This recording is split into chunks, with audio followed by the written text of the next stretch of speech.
हाय दोस्तों, आज की वीडियो में हम लेकर आए हैं एक मजेदार कहानी।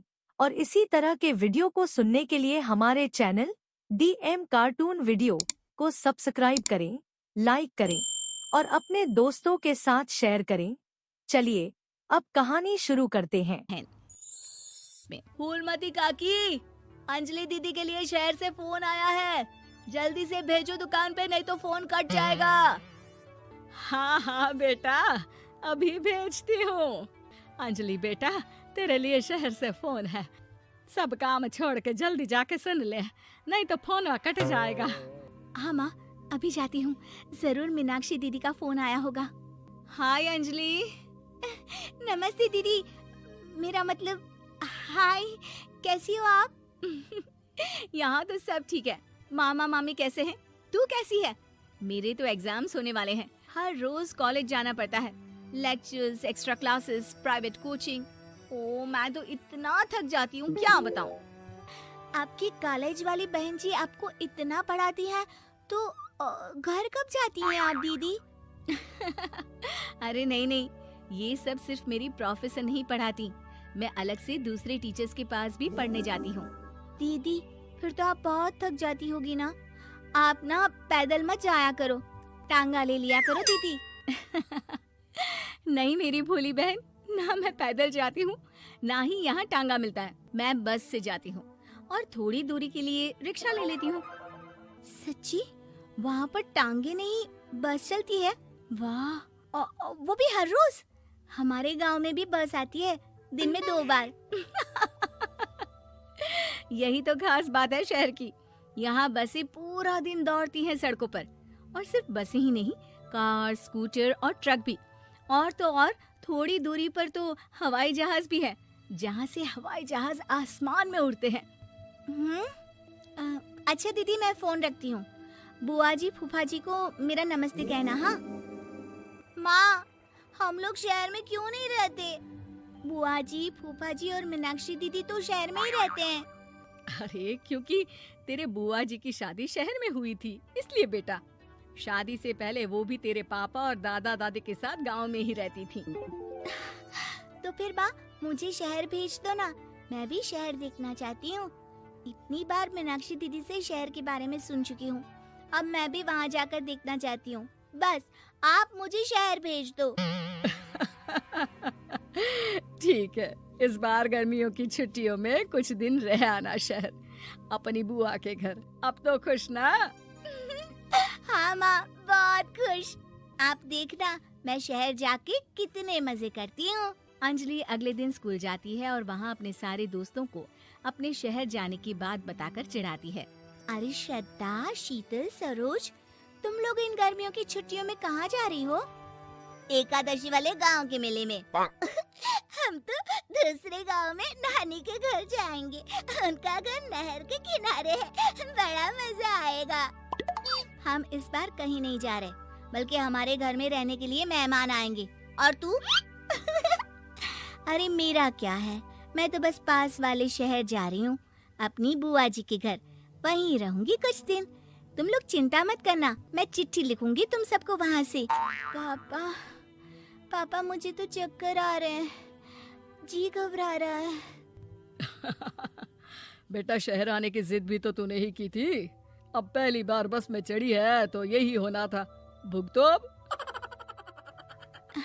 अरे मामा जी, अंजलि, आप लोग आने से पहले बता तो देते, मैं लेने आ जाती बस स्टैंड तक। आओ आओ भैया, आओ बेटी अंजलि। माँ बुआ जी कैसे हैं वहाँ? और भाभी कैसी हैं? सब ठीक है, बस अंजलि जिद कर रही थी कुछ दिन आप लोगों के साथ रहने की, सो छोड़ने आ गया। दीदी, आप मुझे शहर घुमाने ले जाओ ना, मुझे भी शहर देखना है। हाँ हाँ, चल तैयार हो जा जल्दी से। अंजलि तैयार होने जाती है और कुछ देर बाद जब बाहर आती है तो अरे ये क्या कर दिया तूने? मार्केट तक ही तो जाना है। इतनी डार्क रेड लिपस्टिक, इतने बड़े बड़े झुमके और चूड़ियां और चेहरे पर इतना सारा पाउडर। मेरी बहन, ऐसे नहीं चलेगा। जा और ये सब हटा के आ। अरे कैसे, क्यों? मैंने शहर आने के लिए इतनी मेहनत से ये सब इकट्ठा किया था। और वैसे भी मैंने देखा है मोहल्ले की राधा काकी के टीवी पर एक फिल्म चल रही थी, उसमें हीरोइनें ना ऐसे ही तैयार होकर जाती है घूमने। सब पता है मुझे, मैं तो ऐसे ही जाऊंगी दीदी। अंजलि शहर की चकाचौंध को देखकर बहुत हैरान और खुश होती है। ऊंची ऊंची इमारतें, सड़क पर दौड़ती गाड़ियाँ, बड़ी बड़ी दुकानें, उसकी एक्साइटमेंट का ठिकाना नहीं था। दीदी, ये छोटा सा कमरा सड़क के किनारे क्यों रखा है? इसमें कौन रहता होगा? ये कमरा नहीं, पीसीओ है, पीसीओ। यहाँ पर लोग फोन करने आते हैं सिक्का डालकर। ओह, हमारे गांव में तो दुकान पे ही जाते हैं बात करने। अच्छा चल, तुझे रेस्टोरेंट में खाना खिलाने ले चलती हूँ। Excuse me, 2 plate noodles please and 2 Cola. Meenakshi को ऑर्डर प्लेस करते हुए अंजलि बहुत ध्यान से देखती है और थोड़ी ही देर में ऑर्डर लेकर वेटर आ जाता है और खाना टेबल पर रख देता है।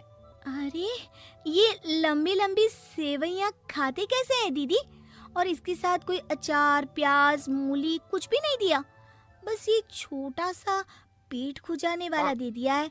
गांव में तो छोटे छोटे चावल ही होते हैं जो कि हाथ से ही खा लेती हूँ। अब इसे कैसे खाऊं दीदी?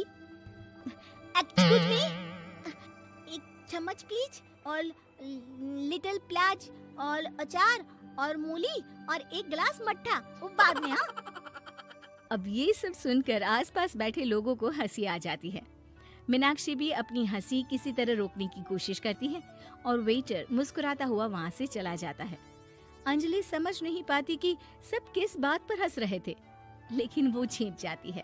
दीदी, मुझे लगता है कि मुझे इन सेवइयों को ऐसे ही खा लेना चाहिए, इसी पेट खुजाने वाले कांटे के साथ। एक काम कर, तू मुझे खाते देख, जैसे मैं खाऊं तो भी वैसे ही खा ले।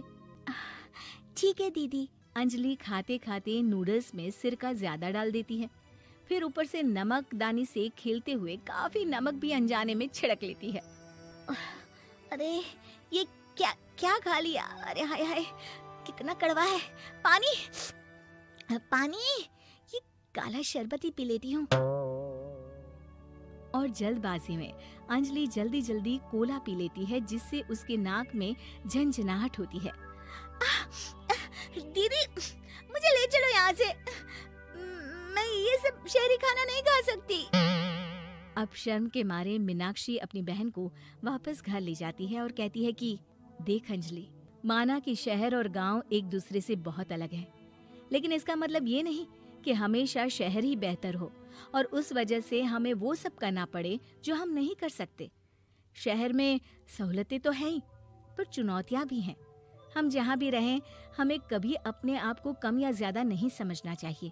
और किसी भी नई जगह में ढलने में समय लगता है, उसके लिए तुम्हें दूसरों की नकल करने की कोई जरूरत नहीं है। बेटा, घूम लिया शहर या अभी और घूमना है?